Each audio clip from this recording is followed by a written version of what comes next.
I think another barrier that is something that, and this is just something that we're all going to face as things evolve, is like the field of like computer science and computers. Like, we're becoming more and more reliant on this technology, but there's just so little that so many people don't know about it. And so like there's a lot of, I think, confusion and hindrances. With me personally, I like to think I'm pretty tech savvy, but I know that there's going to be challenges that I'll face in the future just because of where technology is going, and like the kinds of work that I dream doing. Like, technology can make it easier in some ways, but harder in others. Back in the 50s or 60s, when Martin Luther King was organizing protests, they didn't have cell phones, so they couldn't just track everybody with their SIM card. But nowadays, basically anyone's tracked with their phones. So that kind of like being able to organize becomes a lot more tricky because, I mean, yes, technically protests are legal, but if you don't have whatever the proper permits, or you're not going through the right process, or even if you do, the government, well, I don't want to say the government, but certain individuals will still try and find certain loopholes to like prevent you from protesting because they don't want to lose their job.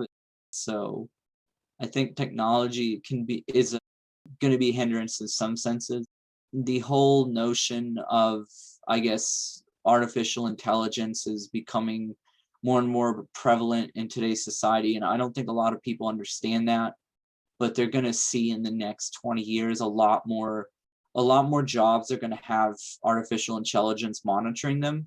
So, and of course, like being a pastor, I don't envision there being some kind of artificial intelligence that's monitoring me per se, but like that could be a hindrance for, like, I guess, how should I put this?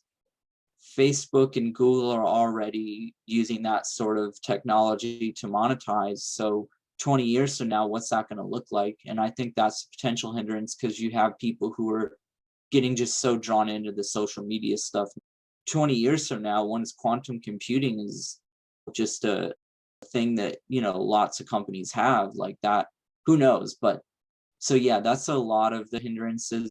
And then also like having autism, being on the spectrum, it's a challenge at times because I live in a world that is built around people whose brains don't work the same as mine. So I have to, like, I don't know, I can get really like overstimulated and have to like basically, I don't want to say isolate, but get alone time, get quiet time to be able to calm down. And I have to like go and like, I have to be really intentional about like kind of journaling, reflecting on my emotions and stuff, because like, I guess the best way to put it is like the way my brain and my body works, it doesn't, like, I'm not good at just knowing what I'm feeling. I have to like sit down and figure it out, and it's a hindrance. Like, it's a pain in the butt, like having to do that, because I'd much rather just be like, oh yeah, okay, I feel this way. Let me go, you know, get that, talk to that person, let them know how I feel.